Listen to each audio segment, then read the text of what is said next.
Something I think Lex doesn't get enough credit for, at least at the beginning of the series, is how young he is when the series starts. I think I figured he's supposed to be 21 in the pilot, so at the beginning of the series, he's 21 years old. And like, yeah, 21 years old is older than the teenagers, the high schoolers. Like, he's not a teenager anymore, but like, barely. I'm sure teenagers and, maybe some 20-somethings who watch the show think of a 21-year-old as a fully grown adult, but I'm an adult now talking to other adults. Nobody over the age of 30 is going to look at a 21-year-old like they know what's up. So I'm watching the show, and I'm watching Lex at the beginning of the series, and I see myself when I was 21, and I see the kid I work with who just turned 21, and I keep thinking like, oh man, somebody help him. He's gonna get hurt so badly. He's trusting all the wrong people. He thinks he knows which people are the nice people and which people are the mean people. He doesn't know. He doesn't know he's gonna get hurt. And he does. And he's all alone, man. He doesn't have an advocate, okay? Like, I mean, Lionel's trying, but I suspect he's trying to pass on to Lex what he got himself, and that's like trial by fire, survival of the fittest sort of thing. You get your kid, you shove a sword into his hand, shove him out into the fray, and tell him to start swinging.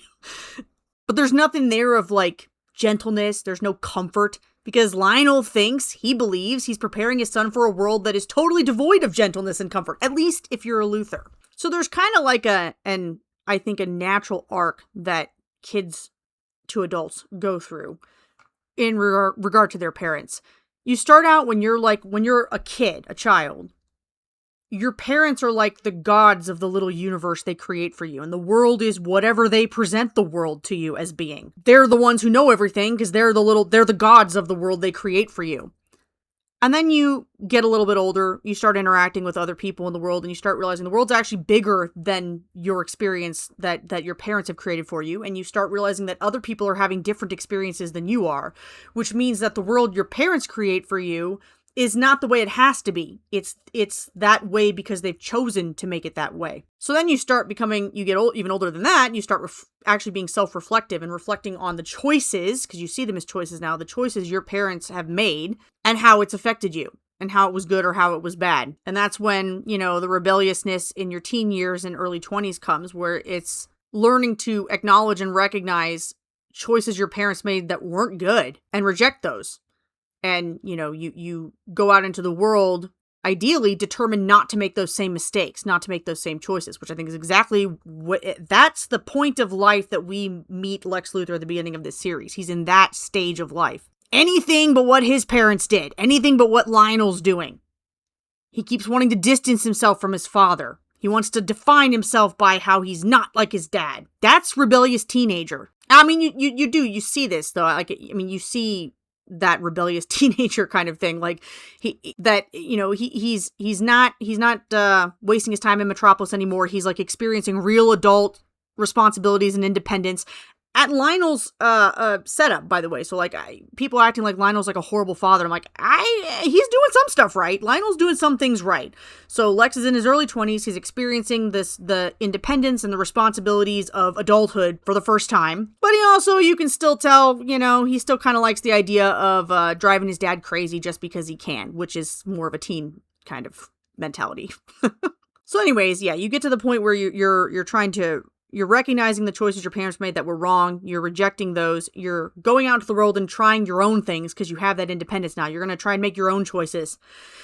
And then as you get a little bit older, which is what happens through the series, not at the beginning of the series, but in the series for Lex, I would say, you get to start reaping, the produce of those choices. So you make your own choices as an adult, and then you start experiencing whatever the consequences are, good and bad, from the choices you're making. And some of them hopefully are good, but some of the consequences you experience are probably bad, which is exactly what Lex experiences. And then you have another stage of life where you kind of come full circle and you go, I still see that my parents made mistakes. I still see that they made choices that I genuinely reject and I think are bad. But maybe they had a point about X, Y, or Z. Or maybe there was some principle that they were getting across to me that was correct, even if I don't like the way they got it across to me. I mean, I think they set us up for this right at the beginning there with the fencing match between Lex and Lionel. Lionel challenges his son to a fencing match, saying, okay, you want to do it your way? I'm telling you this is the right way to do it. How about you see if you can take me in a fight? And if you can beat me, then, you do it your way. Lex takes him on. Lex thinks maybe he can beat his dad. And he loses. It made me think this scene, the fencing match, made me think of a comedian that I heard once. I'm trying to remember the bit, but I remember this. There was a part where I don't remember the context. He was talking about his son, who's a teenager now. And he just was making a comment about realizing his son is growing up. And he said, when we wrestle at home, I have to try. And I feel like that's where Lionel's at with his son right now, where it's like, he can still beat his son. It's not that Lionel's going to lose in a combat with his son, but he has to try. Lex is very capable now. Lionel has to actually put some effort into it. It's not going to happen automatically anymore. But I just think that's what's shown in that fencing match is Lex is feeling confident, and his dad has helped him get to that point of confidence. But his dad still ultimately knows more about the world than he does. He's more experienced. Lex is still kind of naive. He's very capable, but he's still a kid. And I think Lionel, there are things in the Luthor experience that Lionel's already experienced, and it's led him to give up hope for things like friendship or healthy romance decades ago. He went through that decades ago. Lex is still young and naive, and he's still hopeful that he can avoid some of these things that his father's fallen into. And it looks so easy when you're a kid to not end up like your parents. But I think as he gets older and he tries his own way and he realizes that there's some things that aren't avoidable, he starts to realize the things that have shaped his father. He sees his father more as a human being. He sees him with more empathy. And he starts to realize that there was some wisdom in what Lionel passed on to him, even if he did a very shoddy job of it. 21-year-old Lex still sees his father as independent and self-sustaining. And I don't think it's even occurred to him yet. I don't think he's matured to the point yet that it's even occurred to him that his father may see him, Lex, as his only companion or ally in the world. He doesn't see his father yet as a lonely man, and it hasn't sunk in that without him, Lex, Lionel is totally alone in the world. See, this is my ship for the series. The endless stream of will they, won't they relationships that Clark rolls through, one after another. I lost interest in very quickly. Side note, by the way, Lex is obviously not chaste, but he's a heck of a lot more monogamous than Clark is. I mean, Clark is going through one infatuation after another and dropping one and running into another so quickly and so frequently. Lex is the one giving him side-eye, like, dude, like, what about Lana? Oh yeah, Lana, well, I moved on. This one's more serious. For like a week, and then he changes his mind and goes back to Lana. Whatever, I'm getting off topic. Anyways, the ship I find most interesting is this crazy, chaotic insanity between Lionel and his son.